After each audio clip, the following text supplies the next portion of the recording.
So Yahshua, then it's a power word, an allowable version of a human saying God's words. Because our teachings say that the Creator gave us this language. So we believe there's going to be a day where John and the three Nephites, as we call them, show up again. You follow a cloud by day, a star by night, and you're on this quest from the St. Lawrence. They call it the Seven Fire Prophecy. You're on the right track about these artifacts. They're ours. We Ojibwe, we know we are House of Israel, and we know that our language is Coptic based, which is Egyptian.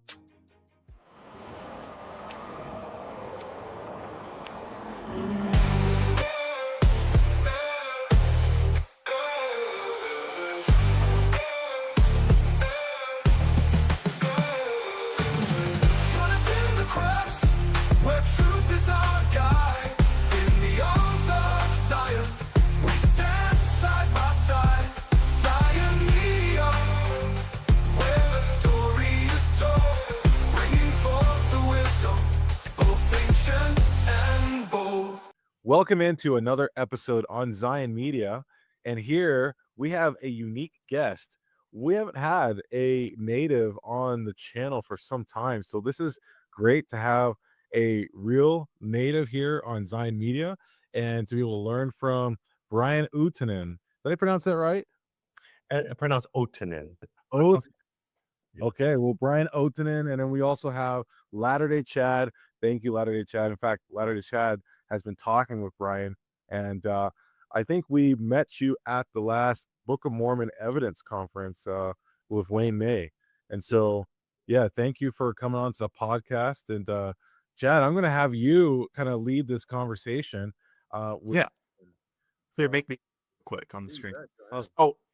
So about a year ago, I see this quick media video where Wayne May is on there, and he's talking about this Ojibwe guy who is an official translator for the Vatican, that he does these treaties with the Vatican from the 1600s, and he calls up Wayne May, who's the big Book of Mormon Heartland guy, and he's saying, listen, you're on the right track about these artifacts. They're ours.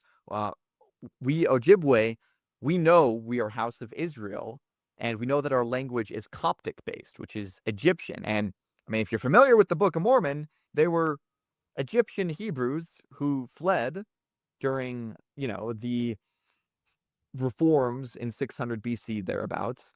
So that's obviously something interesting, because this isn't even like an LDS guy who's saying it. He's just a translator. He's like, our language is Coptic based and Egyptian Hebrew. And these artifacts, many of these artifacts that museums say are fake, which actually we're planning on flying him out to Michigan, and we're going to make a documentary on these artifacts with him in person at some point. So that's going to be cool. And the whole reason I went to that Wayne May conference was because I heard he was going to be there. And because I've been like, listen, we can't do this Michigan Relics documentary until we have this guy. We need him to be one of the guests that we're talking to. We need him in the actual vault with the Michigan Relics. So we're going to do that. But for now, we want to hear him sort of explain how he came to the conclusion of this with the language, with the Hebrew Coptic roots, and explain sort of his story with that so we can understand. So Brian, introduce yourself. Oh, thank you, Chad. Yeah, I'm Brian Otinen. That's my English name. Babajishka is my Ojibwe name. My clan is Hummingbird, Nonoshkas, Nadodam. I'm an Ojibwe. I belong to Serpent River First Nation Indian band. It's along Lake Huron on the Canadian side of Ontario. So yes, I speak Ojibwe. I've translated for the Pope, his 9-day apology.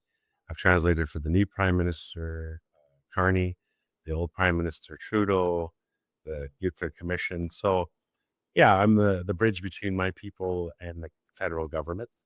So it's a pretty serious job. And in the language itself, when you get to know the language and the customs, you get to understand, and you're researching all the time in order to find terminology. And in my discovery of understanding the world of which we have technology now I use the internet properly. I like to say that I use it as a historical context. So after 3 verifications of researching otherworldly languages, I got a chance to see how Ojibwe people fit genetically and linguistically. And that's kind of where I went. I went and wrote a book on it because genetically, we have haplogroup X2A for our female mitochondria. There's X2A, J, G, they're all X2s. And they, for sure, there is an Iranian person, there's an Egyptian person that they dug up, and it genetically matches to who we are. And then after finding the genetics, and the X factor is so unique that, although there is very rare, it's Proto-Indo-European and it's Proto-Semitic. So it's not, it has nothing to do with Asia. There's only one area in Asia, it's called Alta, and that X2 doesn't match into our X2A. So those are just another descendants from the original X2 genetic core of mitochondria, the female. But outside of that, it's directly from, the Mediterranean, Middle East, on through the Atlantic and into the St. Lawrence River. Even our stories talk about coming in through the St. Lawrence River, seven clans. And then, it's a big thing. I mean, watching television, and then you realize that you can start to understand, like there's a lot of Egyptian coverage. And I was surprised. One day I really thought about it. Like I was watching a program about Atan. So Atan was a pharaoh with the sun disk Atan. So he got rid of Ra, and then he brought in the Atan, and it had the rays of the sun. And they basically, created monotheism. And in that name, Akhenaten, Aten means the sun disk. And in Ojibwe, we use this Aten a lot, this word. And dialectically, D's and T's can change. Because I'm quite used to all over North America switching dialects. But we use it so if I'm saying it's hot, Gija means external for me. Ate, Gijate, meaning the sun rays make heat, right? So it's genetically and linguistically matching without a doubt. And that's just the first word, with heat. If I'm saying the color yellow, right? Ozawa. If I say that the sun burns something brown, Ozawate, like Atanaten. So this Aten is a reoccurring word. Even the word for fire, Shkode or Shkwate, Ate is the sun that produces the fire, which is the light of God, basically. Because if we're talking about the crown or the light of God, God is the most high, the brightest, right? So the sun is the most high. And so God sits there. And the light, which is the flame, the spark of life that exists in all of us. So linguistically, I can see how our language is Coptically related. And that's just using the Egyptian reference. And that's actually what got me on board with that. Because there was a program I was watching, and they were talking about the sea people and the sea people. And the curious thing about them is they didn't know where they came from. And this is again around the Atan time. And when when the ships came in with the sea people, they didn't just come in as warriors. They came in with women and children and families. And they're like this mysterious people come in through the Atlantic. And they were there. They were from the Semitic group, but they hadn't seen them in so long. But suddenly they were their families, and they went and they changed everything during the Bronze Age, right? So, and that's just following that is when Odin changed his methodology, monotheism, because he captured those people, the sea people. And that's kind of where Wayne May and myself went down the path of the Zublin tribe. Because that tribe was known as sea people, sea bearers out of the 12 tribes, right? So that's kind of where you get the understanding of it, because the fact that we can do the Coptic in that way to Egyptian, which is very familiar genetically and linguistically. So I'm not sure if people are realizing, like in the American side, generally they call us Chippewa, but Ojibwe is the Canadian, right? So spelling isn't such a crucial thing as it is the pronunciation. So we ourselves call ourselves Anishinaabe, Anishaaabe. Anishinaabe is a term meaning a person singular. But what makes that interesting is when we reference that, the elders say Anishinaabe means when man was created out of nothing but ascended and was lowered to the earth.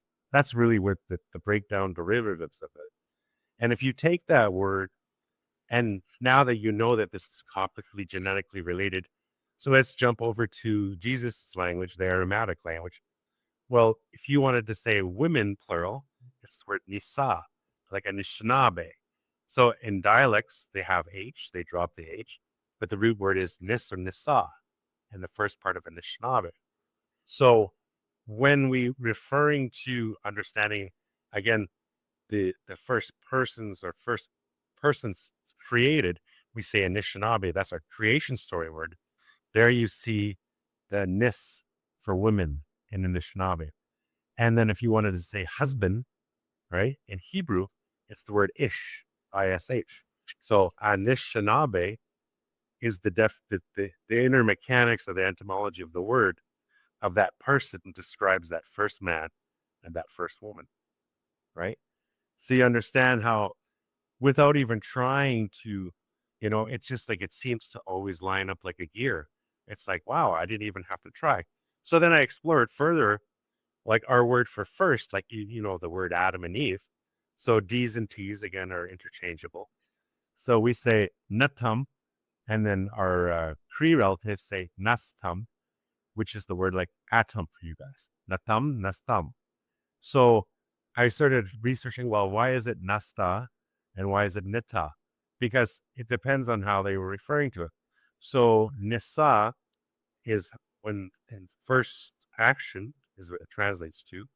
That's what Adam was.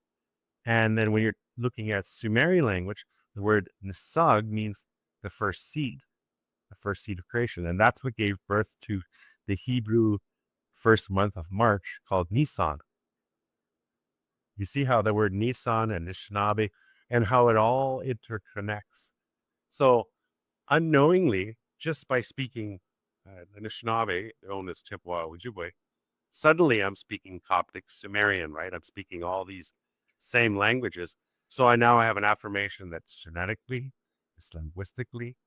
Now the real question for me is just like everybody else, the timelines. Did we come from there? Did they come from here? Was there a time where we just kept coming back and forth? Because there could have been multiple travels between, as you know. And that's where the different tribes like the Sioux, who we're somewhat related to them, the Navajo, very slightly, but we're related to them. And then I think about the conflicts, and it's much how the different brothers, since Abraham and all, they started splitting off, but they get in little arguments because it's like brother against brother, right? And it's kind of like the same theme that keeps happening over here as well. We're all speaking the same root substance, and traditions alter a little bit, but at the end of the day, we're still speaking that Ate or Atan. So Atan is a sacred word in Hebrew, and because you're not allowed to say it directly, so they use it as Atan or Aton.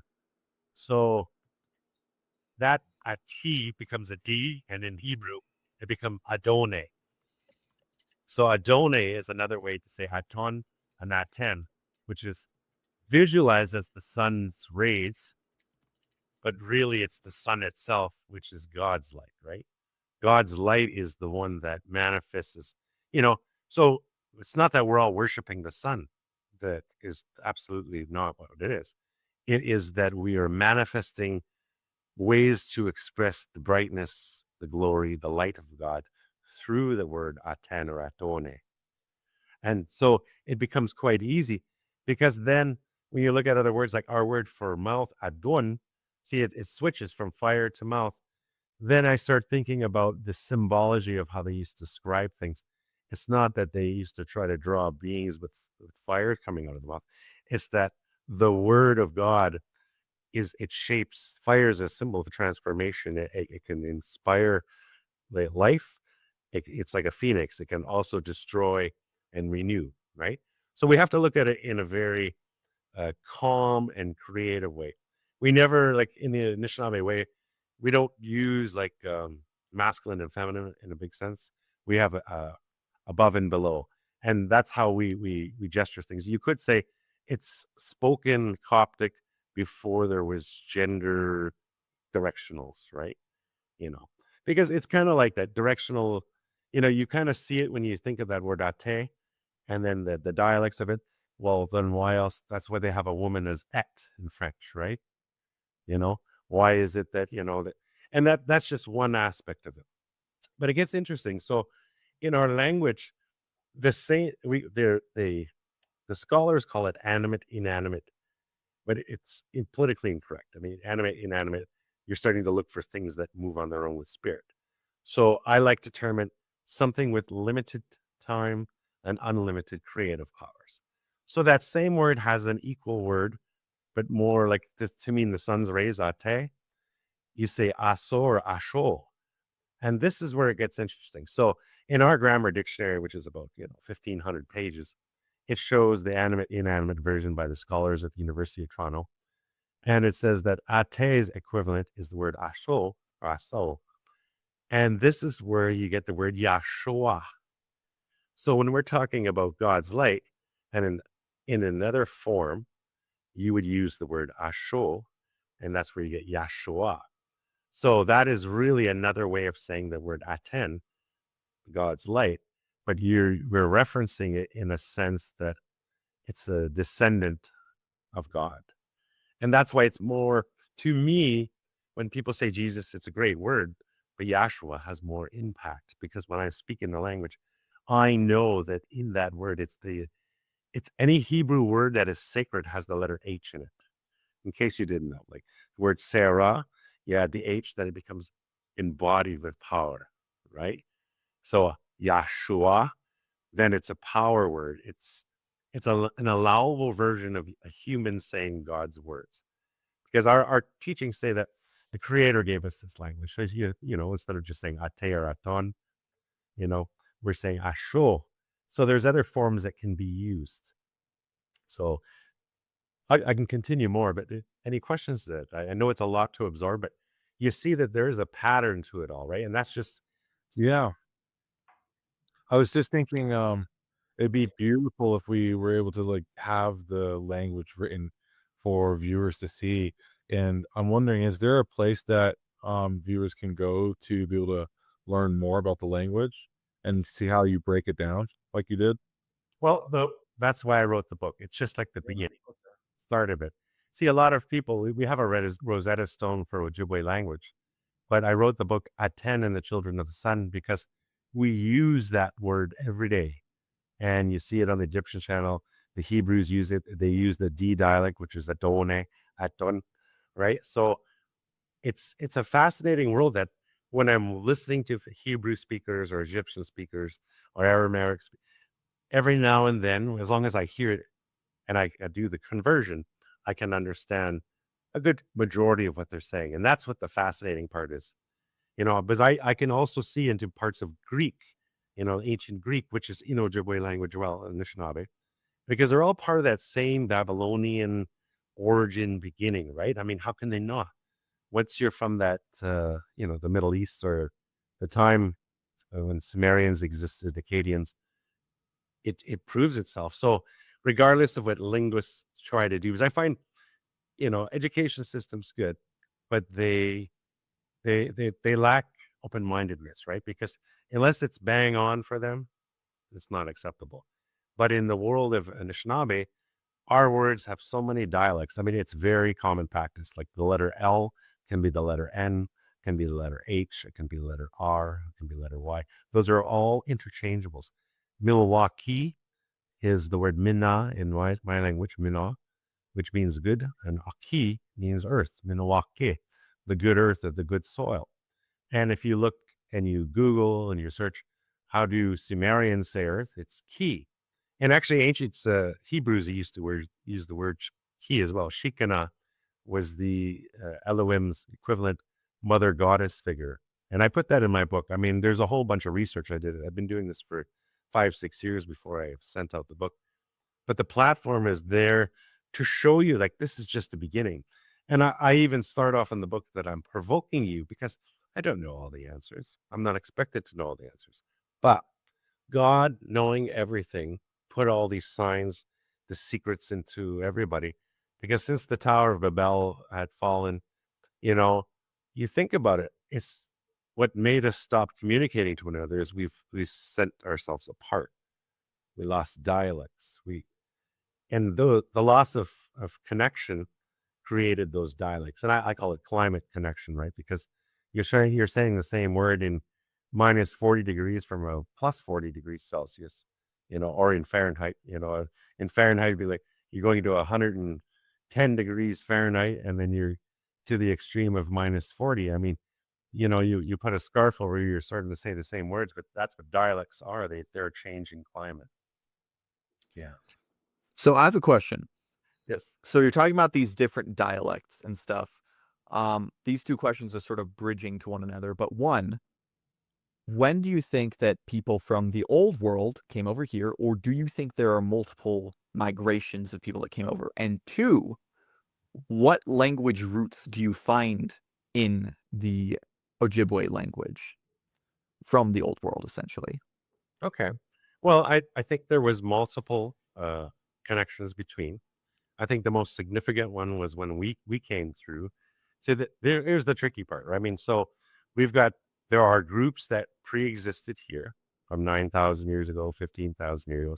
There's petroglyphs that show an Iranian connection with a white thunderbird from Iran's history, the Atan history. We have the same thing with white thunderbird. This is just terminology of the weather, right? When you learn the linguistics of it. The other group was our group, which talks about a Migas shell, which is much like the story of Jesus, where you follow a cloud by day, a star by night, and you're on this quest from the St. Lawrence. They call it the Seven Fire Prophecy, and first stop was Montreal, looking for this land where food grows on the water. Montreal was shaped like a turtle, and then we just keep going until we get like Niagara Falls, and then we go through Lake Huron, Lake Michigan, through Wisconsin and Minnesota, and that's where we stopped. So there was a God leading us in the whole story. Interesting. Yeah. So that stands out to me. I'm trying to pull this up here, but you said that in that story, there's a story of the God leading them in a cloud, right? Yeah. Is that from across the waters or before the waters or what? From the ocean. From the ocean. Okay. Yeah. So I'm trying to find it right now, but we have a similar, I don't know, I'm sure someone's already mentioned this, but there is a similar story in the Book of Mormon, actually, about a group of people that came around like the time the Tower of Babel fell, and they came from there. That's the first group we know of that's in that came there. And I think there was probably other people here. This is my opinion. I think the Book of Mormon happened, but that there were other people already here and other people that came afterwards. And it's just a small I thing. agree. But there is this story of this group that came from the Tower of Babel, and they came in these dish-shaped boats that were tight like a dish, or like two paper plates put together. And they followed God in a cloud, and that he appeared to them in a cloud as they came across the waters. What's even more fascinating is that the symbol that they use is called a Migas shell. The Migas shell is a Crowley shell, which is like a seashell, right? And they use that Crowley shell because it's tight in the middle too. And that's the symbol. Is there anything about glowing rocks in that story? Oh, absolutely. That's what the sweat lodge is, because they call it, that's where they call it. Right. Yeah. Okay.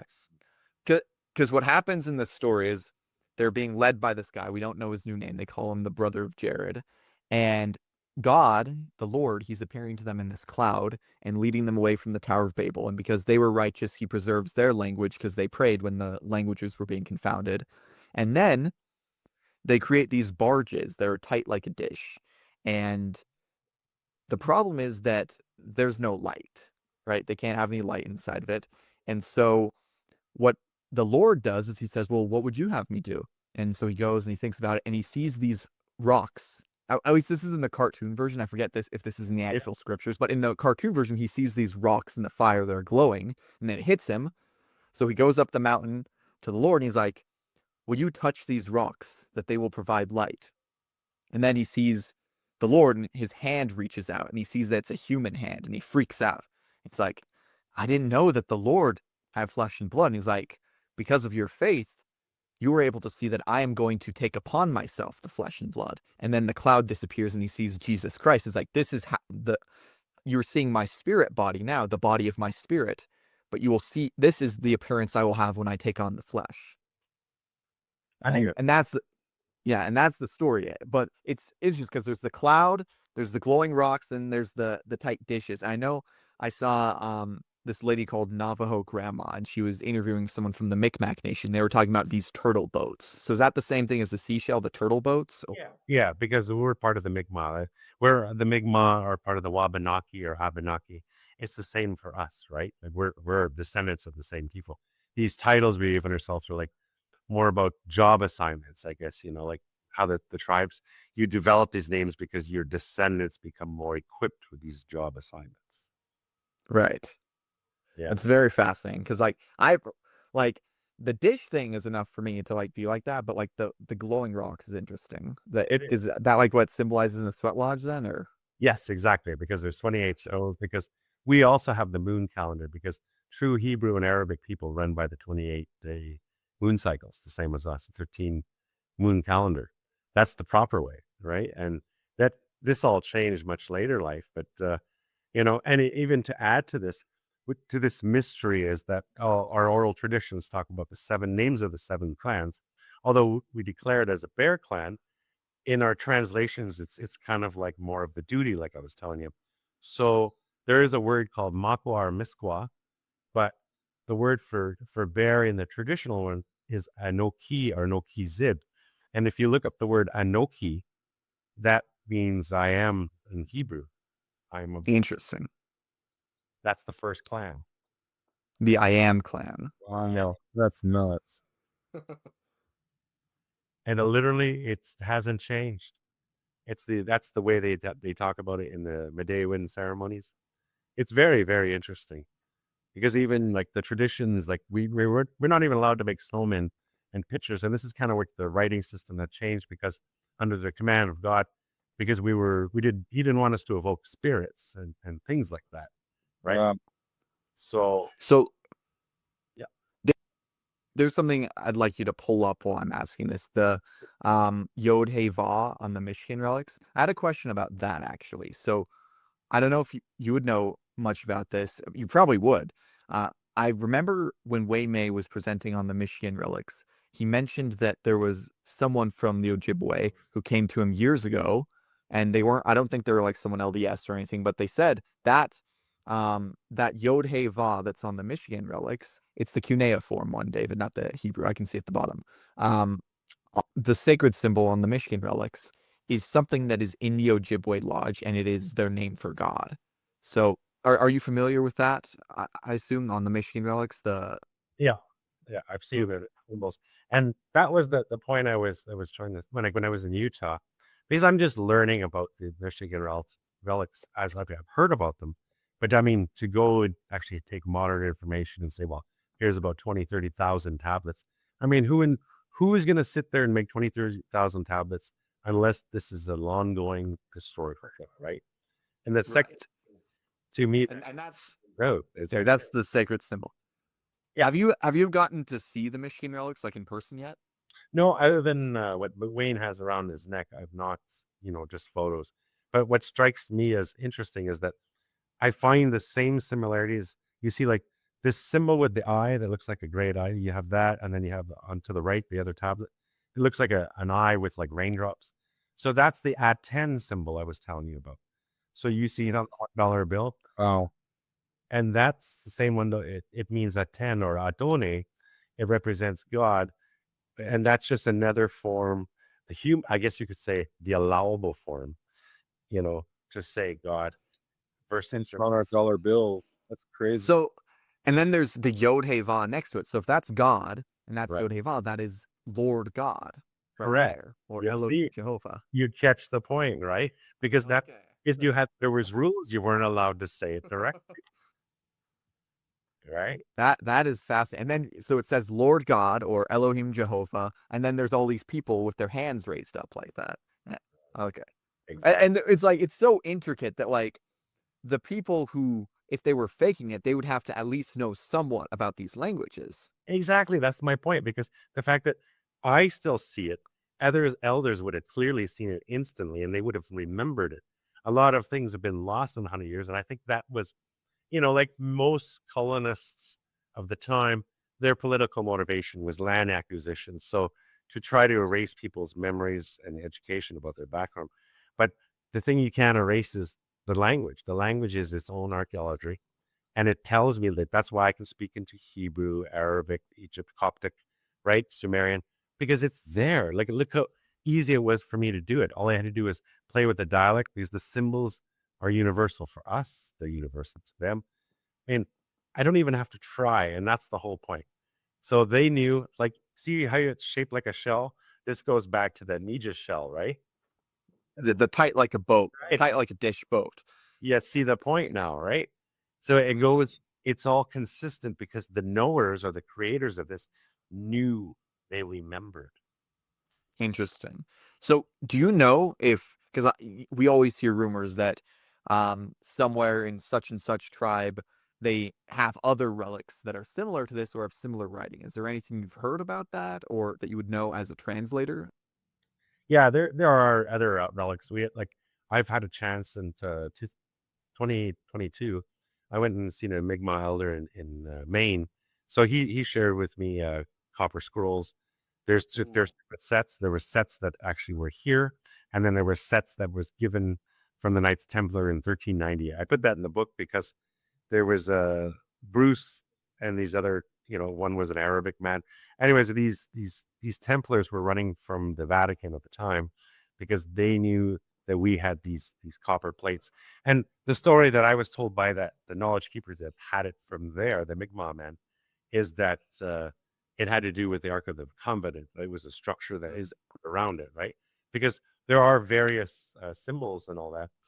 But again, wasn't it David, the guy whose scroll was it? David Sidipass. Yeah, I have a picture of those scrolls that a Mi'kmaq person on Instagram actually sent me and were saying that this is one of our guys.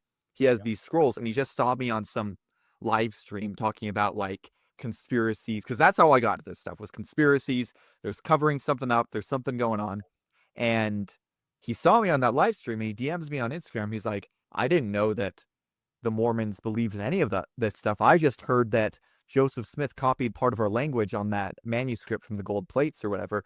But he's sending me all this stuff. He's sending me pictures of like scrolls they had with writings on it, talking about this guy that came to them that had nail prints in his hands, and talking about how this David guy had these copper scrolls that had some sort of information on them. And I have a picture of that somewhere, which I can send to David to put on the screen for this.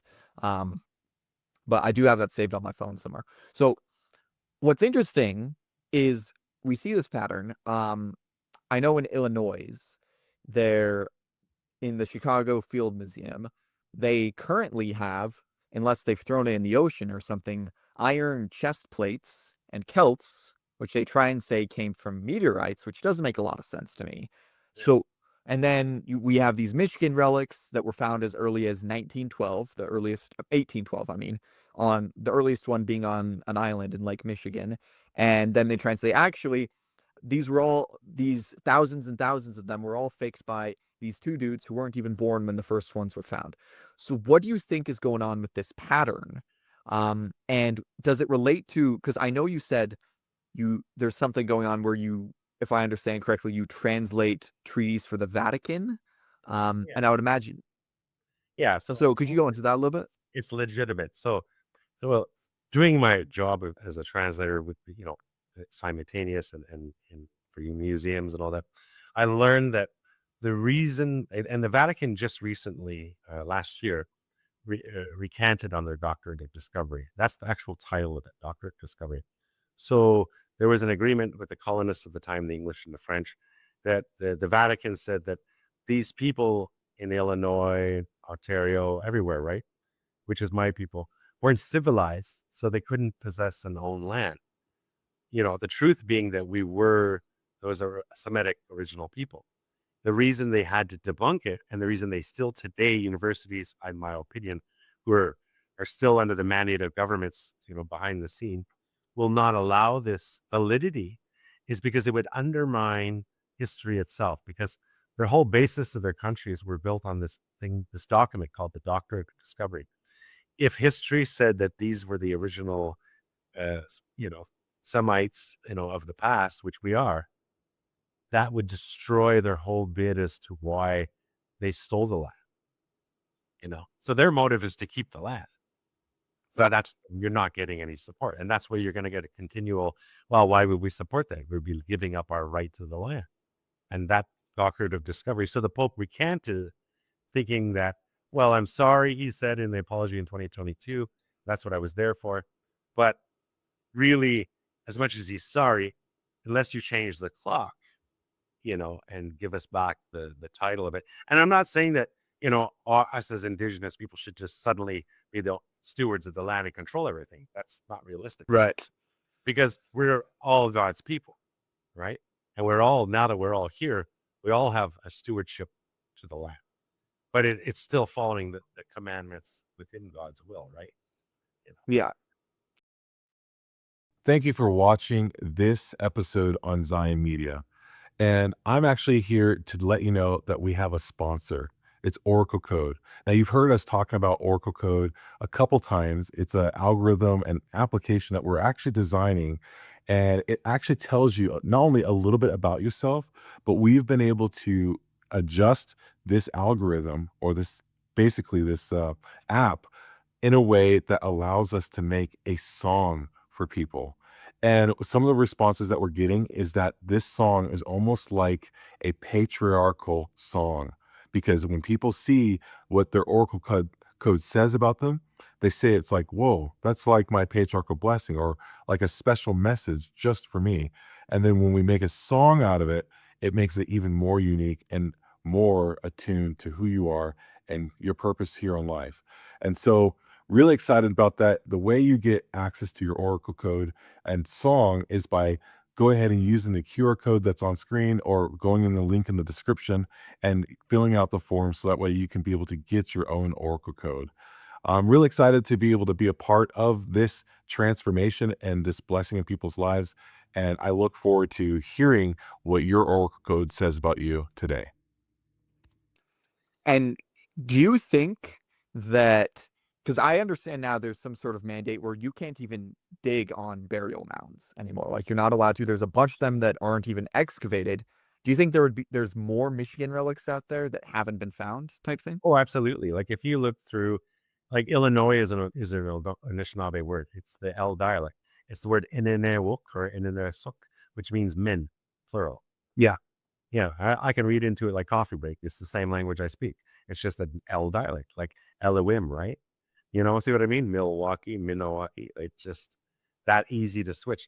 And it does exist. Like the fact that it's consistent, I would, I can't say for sure, but I would say if I was investigating these people that are following a shell, a star by day in a cloud, and they follow bodies of water, and then you find these artifacts around bodies of water, there's a pretty good chance, and the language matches to all the above, Sumerian cuneiform, Semitic Coptic style, right? You've got all these matchups. They don't just happen. I mean, this is our world, and we ultimately will tell you, and they will argue blue in the face. We don't absorb words in other languages. So these word compounds are already existing. We won't just take a random word. It has to fit, because each word has a sound breakdown. It's that interesting, right? And there's no actually, it's like a formula based language. The sun, God's light, plus this equals that, and then there's your translation. It's not like, oh, we're gonna take the word coffee and just invent something. No, it has to fit with the whole, Whereas modern, you see a lot of that today in like English to French and Italian. They'll just copy the word and they'll put it in their sound base. But we won't do that. It has to, because the teaching is, if we go by your story, Chad, God told us that we had to adhere to his words and maintain. Right, is a responsibility by itself. And that's why we're so set on maintaining it, despite, so it's each compound that's why our words are so long, because we're not allowed to rewrite God's language. We're only allowed to show a construct of the compound. Like that's where the word pie is like 54 letters long, because you're giving the whole ingredients. You're not allowed to just say pie. It's forbidden. You can't do God's vision, because these words, like even for example, the word for bread, which is very important in biblical times, right? Oshkwezgan, bashke means to explode, right? Ba is of water. Shki means new. The water that explodes, shki, onto the earth. Kwe jigan, jigan is something that is formed. So it means that God basically is like, just like when a person is kneading bread, God is destroying and remolding until he makes a final product, which is ashkwe jigan, the explosion of the flour. You break it down, you pound it, reform it, and then bread is sacred, just like, so it seems just like bread, but in our language, you're also thinking about lightning. That's why we're focused on the Thunderbird, is that God is the lightning that charges the water, that gives the boost. Because when lightning happens, that's when our spring happens. It's a conductor, just like electricity. It charges all the plants, and all the plants, boom, they explode, and then they're given the sacred spark. Right. It's very fascinating. So what sort of things are on the things that you're translating for the Vatican, right? Because another thing that you hear commonly is that Native Americans had no written language whatsoever. But if there's treaties that you have to translate to, I could be wrong here, but I'm assuming there's some sort of Ojibwe writing. There's petroglyphs all over North America. And that's the whole point. We do have petroglyphs. We do use them. They're base petroglyphs. Even like Peterborough, for example, not too far from where I live here, to your story, the solar wind or the sail is a picture of the sun, because that asho, like just like Jesus, or aso, means the light of the sun blows, right? And that's God's breath. So Right. So there's layers to So are these like birch bark scrolls that the Vatican has, or okay? Oh yeah, they have tons of birch bark scrolls. There's a lot of stuff that they're actually holding on to, that I feel like they're gatekeepers, right? I mean, no disrespect to them, but if you're true to God, and why God would just let you show the true story, because all these birch bark symbols, I mean, it's ongoing. Even the Hebrews of the past, if they didn't just write on birch bark themselves, they were writing on copper plates, because we also did copper as well through the Great Lakes, right? So, Right. yeah. And you see that's what I'm talking about, the symbols, right? The Thunderbird and the Bashke. And So what reason do you think they're holding on to the birch bark scroll? Because I'm looking at these scrolls, I'm seeing some things where it's like, well, it's kind of hard to say what it is. It looks more like a scribble, and I can't really tell. And then I'm seeing things that look more detailed, right? So I'm imagining there's different variations of the complexity of the language on these, right? well, it's much like the Egyptian symbols, right? So, for example, so it's a verb-based language. So the word to float in land is the word bane, right? But so we say a bird is a benashi or benasi. So if you go to Egyptian, a sacred bird is called a banu, right? Right. It's the reason you have the bird, and the X it's just like the Star of David. It represents the above and the below, but the male and the female, and that whole interaction between the above and below, that gives you that letter X, those diamonds. Because in ceremonies, and it's not that we're praying outside of God. When the two symbols come together, the diamond in the middle, which they call the red diamond, is a symbol of the child. So it represents a different time of when the sky and the earth come together, and then the sun is born as the red sun early in the morning. So that's why we have what people have seen as medicine wheel with the 4 colors, because there's different stages of time and space, because time is relevant, right? It's relevant to those colors and the actions behind it. So it's a little different to how English just labels it.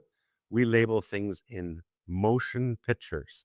So this is when you know how to say a bear and you know how to say the birds, you know how they all connect and they all weave. And that's why when I'm looking at the Michigan relics to that, I can see the consistency of the author, because the author actually knew all the different languages. There was one that I did in the presentation in Utah where they used the morning sun, which would be the son of God. That would be the Asho, Yahshua, the Oasis, or Wase as they call it today. And then when the sun's at a high peak, it's called the Ate sun, or Atone, which is God's power that he can make fire or destroy you. We tend not to use any negative words, like evil's not a concept in the same way in our language, because everything is God's will. It's either you've gone too far and God will basically, transform you as an end result, or you go in your favor.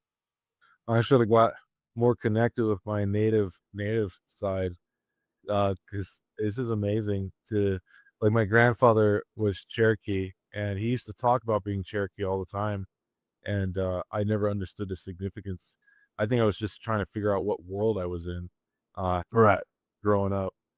You mentioned let me say this, Chad, real quick, is you mentioned um the Pope and the Vatican. I saw after you mentioned that you translated for the Pope, I saw that he had come to Canada and had made a major apology, which I thought was phenomenal.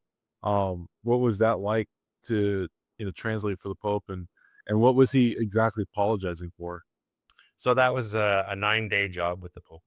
I was there, and if you go to the Vatican website, you put my name in there, you'll see it. It'll come up as the translator for the Ojibwe. Myself and my friend, he's from Manitoulin, so we were the two.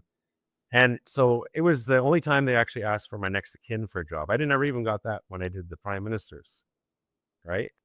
That's the only time they asked me for my next of kin, because there's two sides to it. I mean, some people love, yeah, exactly. Some people love the Pope, and other people want him dead because of the different molestings that happen to different people. And there was no justice, right? So he had to apologize because specifically a lot of his cardinals or priests, they were all sent back before their persecution. The day of, they would send them back to the Vatican, so they would be persecuted. So as part of his forgiveness, he was sending back people to face trial. So it was actually a very hard job, because you get the on-camera and off-camera jobs, and then the off-camera is like people looking for justice, right? And that's why there's different apologies for different people. And some people had outbursts because it really changed their life, right? Because their goal was to, it wasn't originally to molest children, but it was to maintain the business plan of, we're going to take them as kids and they're going to forget that they're Semitic people, in my opinion. They're going to forget. We're going to rewrite the history for them. Nuts. So here's a question. This sort of slipped up on screen a little bit because I was getting it up, but there's something in Tennessee called the Chata Wall. I don't know if you've seen it before, but it has some strange symbols on it, and I was wondering if any of them are things that you find familiar. So this is what the Smithsonian had, and they said that this was like worms that form. It's a big like stone wall that was buried, and they say it was worms that put these sort of carvings and symbols on it. Let me see if I can pull this up a little bit. So can I zoom in? Yeah, I can zoom in on this. Right. So these are some of the symbols. I know this down here, if you can look at my mouse, kind of looks similar to the little bird on some of the Michigan relics. And then here's some of the other scribbles. So do you think that was carved, or do you think that was worms? Oh, I think it was carved. I don't think,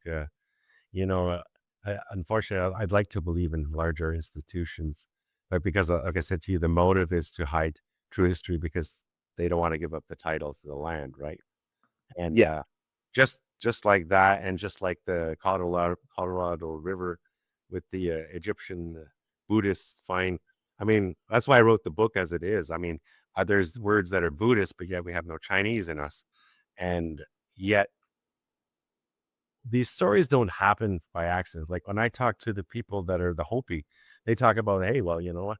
There's a lot of your people's artifacts from the Colorado River, and that's why you can't go to the river. It has nothing to do with mining. It has everything to do with stuff like what you're showing me, the Shatota, and the truth. Because far be it that they have the evidence, but it would undermine their grand plan of control and dominance over everybody. In my opinion, it'd be great if we could. And I think, if we had the opportunity to have the land back and the power was given back to the people, like not just my people, all people, it should be, because our traditions are, we all are stewards of the land, and it's the people's power the way it is right now, capitalism, it's not benefiting nobody. But that's what they're holding on to. So I think you're wise to show me that, because I believe it's true. My Plains Cree friend, he's an elder, and he said he was down in Tennessee, he was down in Florida, and he can understand those dialects. The old speakers, he could understand them. They say hello in their dialect is Tennessee, Tennessee, right? It's that the same. It doesn't have to be word for word spelling. You're talking about, when I go across down south, I can see my words and everything. If you're talking about water, it's always ba or be or pe or pa or apple, right? These things never change because it's consistent, just like the sun ate. So your bird, which is baneshi or banu in Egyptian, it's never going to change, right? It's always the ba, which is the flight, because ba is like birds need moisture in order to get lift. You know what I mean? Like that's how things move; they float. Right. Yeah, I mean, it makes sense. So, are there any other things in the sort of topic of this is part of a cover-up, in a sense? Yep. Not my words, not yours, but like in the sense that they're trying to cover up evidence that there was pre-Columbus contact, which I would say, based on the fact that there's multiple languages, there's multiple, at least 3 groups, I'd say, that would come over here, maybe more. Oh yeah. And is there any other evidence that we wouldn't know about of that sort of thing? Oh, absolutely. I mean, when you're talking about here's another one. It's just the story just keeps, the ball of yarn keeps rolling, get bigger and bigger like Velcro, right? Hitting things along the way. So when we say there's a Wabano or a Wabanaki, so the word Waban means dawn or tomorrow. Aki is earth again, Waban. So the light over the earth. Now, like we were talking about with your word Illinois, the L and N are interchangeable. So the P's and B's are dialectic. So the word Wapana is Apollo, Aponaki. So they have a ceremony called the Wabanos, which is Apollos. And what is Apollos? That's ancient Greek for dawn. The morning star, Apollyon. Correct. So here's a question. And does that ceremony have anything to do with death and or hell? Because in the book of Revelation, there's an angel called Apollyon that holds keys over death and hell. Right. It's a rebirth. It's the end. It's like the very end of life and the beginning of new life. It's like almost like a phoenix. It's that morning star to let you know that this is the end of everything before life begins again. Sounds like reminds me a little bit, Chad, of heaven and earth wrapping up like a scroll, and then there being a new heaven and earth. That's really Oh yeah. Yeah. I mean, I think it's very interesting because in Revelation, everyone thinks it's Jesus showing up to John on the island of Patmos, even though verse 1 says he sent his angel to do it, right? And there's certain hints throughout it that his angel might be the same as the angel with the seal of the living God mentioned. And then you compare his angel to Revelation 9, where it's talking about this angel who has keys of death and hell to the bottomless pit, Apollyon. I mean, not his angel, the seal of the living God, Revelation 7, Revelation 9. And they're saying the same thing. Both the angel with the seal of the living God and the angel who has the keys of death and hell, they're saying, hurt not the earth until the servants of our God are sealed. And then this angel at the very end of Revelation says, I am the bright and morning star. So could have been Apollyon, Abaddon, who appeared to John on Patmos? I don't know. But I think these connections are really interesting. Exactly. And to your point, that's why I do what I do. I mean, I want to know the truth too. I mean, in fairness, I've not read, I mean, the group down there in Utah were so kind. They gave me the Book of the Mormon and they gave me some videos, and I'm just beginning to go through it. And I'm coming to this the most objective, honest, non-motivated, other than the truth. The only motive I have is to do God's will in truth. And when you're sharing it and it comes out to line up, that's exciting to me because that's what I want. Because God knows all, because time, nothing for God.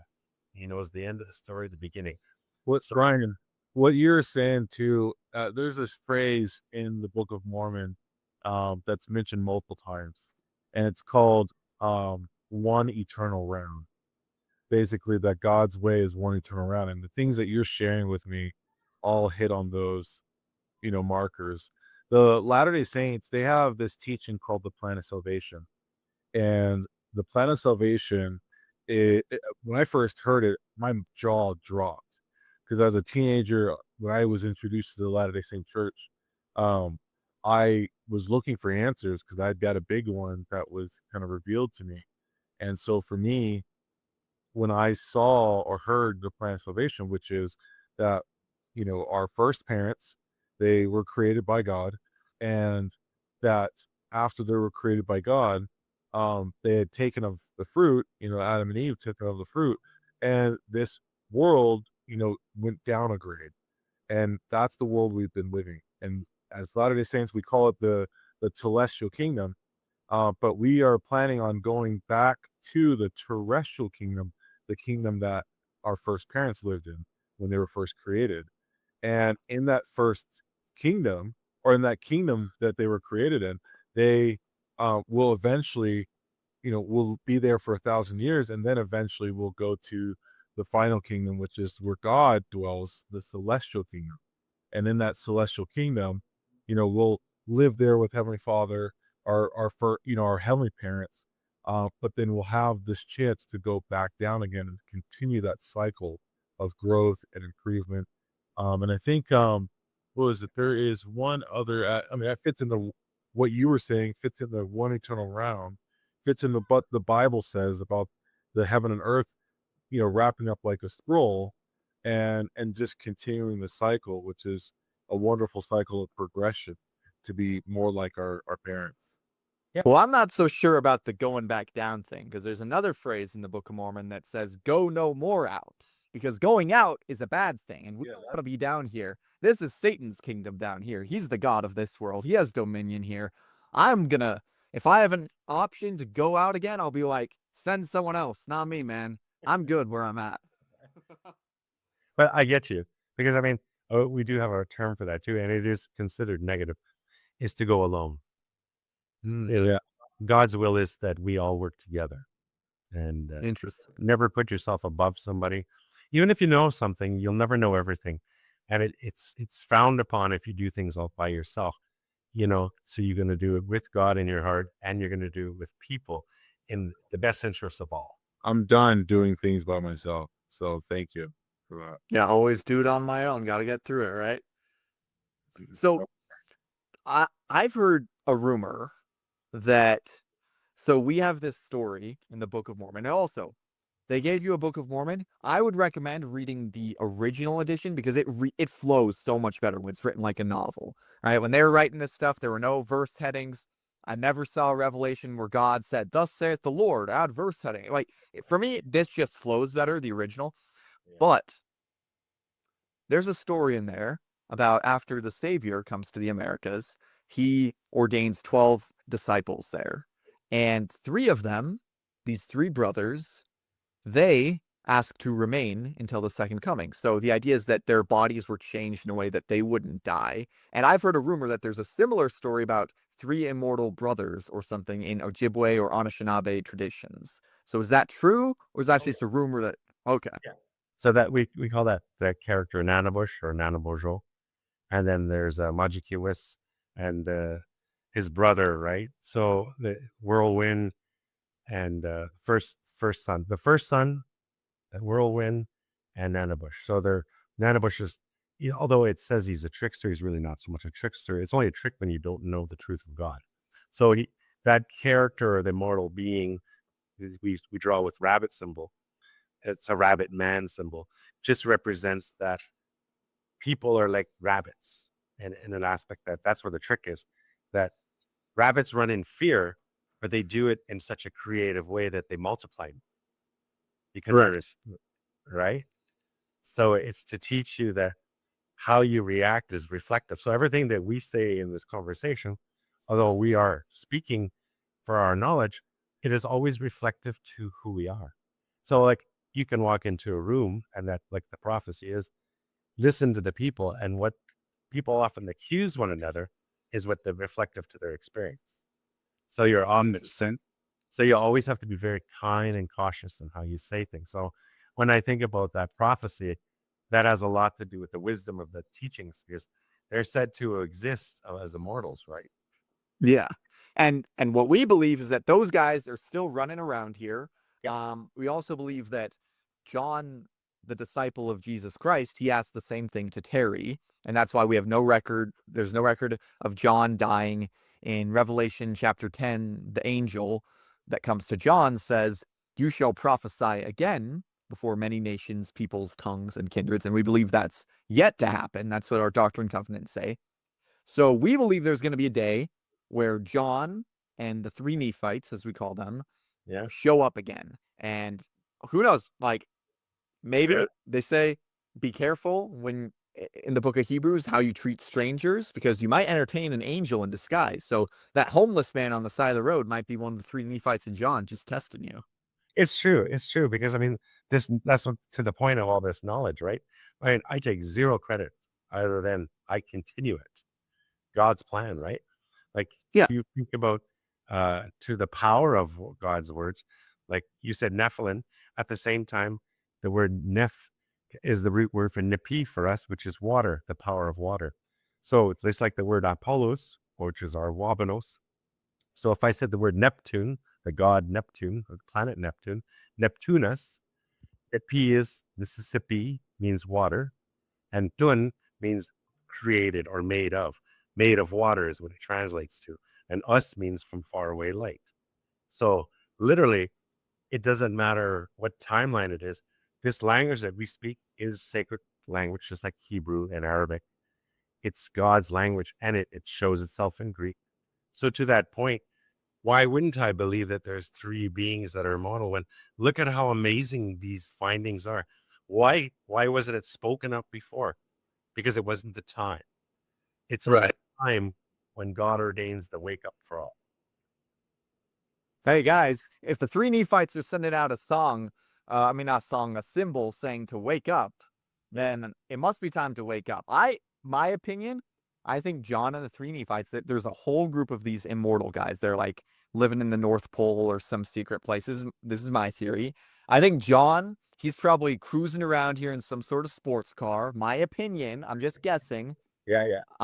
And he just like has slick back hair. He looks super cool, super rich dude. And I think that's how they're pulling up. So they're going to show up and no one's going to like expect it. But I think those guys are going to show up. So if anyone gets the stirring that John and three Nephites are coming, maybe it's time. Who knows? But Well, that's right. Is there any sort of prophecy about these three immortal brothers returning one day? Well, our prophecy, it's a little bit more difficult to put in one word, right? So they use indicators, or the prophecy is the outcome indicators. It doesn't tell you the meat, the potatoes of how you got there completely, but it does tell you, you're there when. And one of the Medewan prophecies are the time of change, when the time when all these beings happen to come out, is when men become women and women become men. You will know it's the time of change. Interesting. I think that's what that could mean is like the world today, it pushes men to be very feminine and more submissive and soft, and it pushes women to be very masculine and rough and pushing it. So I think that could possibly be a fulfillment. But it's very interesting. Exactly. So Exactly. a year ago, David Douglas, so there's this apocryphal record that showed up called the Nemenhah that is similar to the Book of Mormon, but it's more Native American. It's like the Book of Mormon was just made for the Mormons to read of this so they can understand, but this is a more in-depth thing. Anyways, they're going there. The church already has it listed as apocrypha, like it's in their library. They know what it is. And then they find that there's a bunch of other stuff that at our church archives we have, and they have something about the seven fires prophecy there. And in the church archives, it says that the one who came and gave the seven fires prophecy was John the Revelator, that he came to the Anishinaabe people. And there's I don't remember all the details. David, maybe you could explain it. Were you showing me this? But it says that John the Revelator, John the Beloved, he is the one who came to the Anishinaabe and gave them that seven fires prophecy. it is interesting, because to that point earlier, so the original 7 clans, they didn't randomly name these things. It's different than the regular word bear from Makwa or Miskwa. They use Anoki, and its translation means to be tender, to be gentle, but it's that same annotation of the beloved and The translation. beloved. That's interesting. So the beloved is associated with that prophecy. And then the archive says the beloved's. Listen, wherever the beloved is right now, Yes. I hope he shows up soon. That's what I'm hoping for. I'm hoping that John and the 3 Nephites, the whole gang come, and then the prophets and the lost tribes from the North Country. I want all this to go, and so that we can actually build Zion and establish it instead of this Babylon stuff we have going on now. Oh, I feel you. I totally with you. I mean, it's exhausting, and it's not that we're against the men and the women in the way, but the prophecy is a product of the byproduct of the time. I mean, we just had a discussion about forever chemicals. They filter everything, but what they don't filter is hormones. Yeah. Like, everybody's drinking water, so they're giving you a Red Bull approval because they need to find ways to balance your masculine weight, or they give you other things with estrogen and canned food to balance your feminine. So that's what I mean by without even having a bias, that the end result is men and women become each other, because look at the way we are actioning life now. Yeah. Like it's crazy seeing the way people are acting. And we have some similar prophecies about that, about the idea that conspiring men, this is in our Doctrine and Covenants, in the last days will be putting stuff in our food and drinks to alter us. And there's a warning about that. And people think like we have this thing where it's like, oh, Mormons can't drink coffee or whatever. It's like a weird thing where it goes through policies and stuff. But literally the original revelation is just straight up. Conspiring men are going to put stuff in your food and drinks in the last days. So here's a word of wisdom to avoid that. Well, you really made my day there, Chad. I mean, this is exciting because this is what I want, right? Because now it gets my wheel turning. Like, we'll be having other discussions, but John, the beloved, or it's just like, okay, you've got a notion of that. And it does line up with my theories, because I'm like, why do all these things happen to be correct? Right. So, I mean, we say in or ni as me, and the Hebrews say ane for I am me, the same word. Yeah. I mean, it doesn't just happen. And I always tell people this, like I try to emphasize this with so much.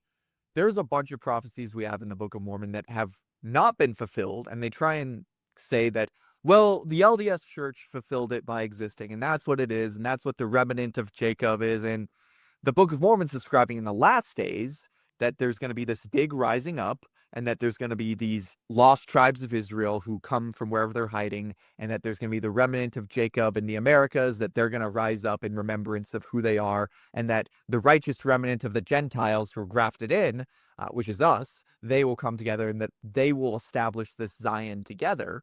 And that's also when the 3 Nephites and John are showing up as well. And I always try and tell people, Zion hasn't been built yet. This prophecy hasn't come forward. This stuff hasn't happened. And when it does, 2 things are going to happen. I always say the people who aren't Mormons are going to be surprised how much they got right. And a lot of the LDS people are going to be surprised that they weren't quite as important as they thought, and that there's more stuff going on than just the Book of Mormon. And that's why I'm trying to say is that there's a much bigger picture. And I believe that there was all sorts of groups, not just the people from Babylon, not just the Hebrews. I think there was all sorts of stuff, and that there's a huge stuff in our history that we don't even know about. And that's sort of what I want to focus on in that documentary that I want you to come on, where we want to fly you out to the museum with the Michigan Relics and sit you down and have the relics there in person and be like, this is Brian, he's a translator with the Vatican, and then you give like your opinion of this, like in an alien thing. So what, to sort of, because we should be wrapping up, do you have any sort of final thoughts about these connections between the Hebrew Native American stuff, and do you think that this is going to become more widespread, and how do you think that's going to happen? I think it is. I think it is going to be, because people are waking up to the fact that they are their own historical artifact in their words, right? And that's why I named the book in simplicity, linking not just the Hebrew part of it. It starts there to the original Semitic people. But God, the end node is God. Beginning and the end is God. So Ate or Atone exists in every language in the world. And that's what I wrote about. It's like even the Chinese, their word for sky and God is Tien, Atien, right? Greek, the number 10 is Deka. That's the Dida, like a Done. Deka, that's why you have that little number 10 in your numbers. That's why they invented the word dime. That's why Dionysus, anything to do with God has to start with die or tie. You see how it's it's God's fingerprint everywhere. And I think that it was promised, this land was always talked about, and we're fulfilling that through the wishes of God. And the Midewan prophecy, there is one more point to as a final. It says we'll come to a crossroads, one of destruction or one where we unite. And the one where we unite, what we'll just focus on is that people of many color will be one people again. Hmm. Of one mind and heart, one might say, which is what we call Zion. Because in my analysis of the end times prophecies in the Book of Mormon and in the Bible, there's two scenarios. I think there's three scenarios. There's this terrible destruction. Think worst of the worst in the Book of Revelation, Mark the Beast, everything is utterly destroyed at the second coming, and there's only a few people. And everything gets just wiped out. There's also these prophecies, especially in the Book of Isaiah, which the Book of Mormon commands us to read about, Zion being established and across the mountaintops and people being of one mind and heart. And these things seem to be going on simultaneously. So I say there's a third thing, because I think the most likely scenario is that there will be this Zion state for some people, but for others, if they're outside of Zion, there's going to be this sort of waste, and that does go hand. Well, it is interesting, and I think we're on the path of discovering that now. But after this call, I mean, there's like I said, I'll be so excited to share my findings about what you had shared with me about the seven fire prophecy. I mean, this just makes my day, and I appreciate that. I mean, like I said, I'm coming into it still very objective, and wow, this is wonderful for me too, because it's a good exchange, because now it leads me down some more paths. We know that there's a John, and we know that there's three beings. We also know Anoki, the beloved, the soft and the tender. I mean, it just seems to line up. It's just like, how could it not be? I mean, there it was the whole time. There's one more thing I want to touch on. Oh, Chad, you're on mute. You want to say what you were gonna say? I was going to say, there it is the whole time. Three Nephites and John. Coming back, everyone. Brian, I appreciated this conversation that we've had, and I love Chad's last question too, because it makes me think about how there's hidden knowledge in not just our peoples. I'm realizing there's hidden knowledge. I just want to know how much hidden knowledge, because and I mean, on the channel, some people have heard me say that there's a connection between the Jews and the Japanese. And then there's also connections between the Russians and Jesus.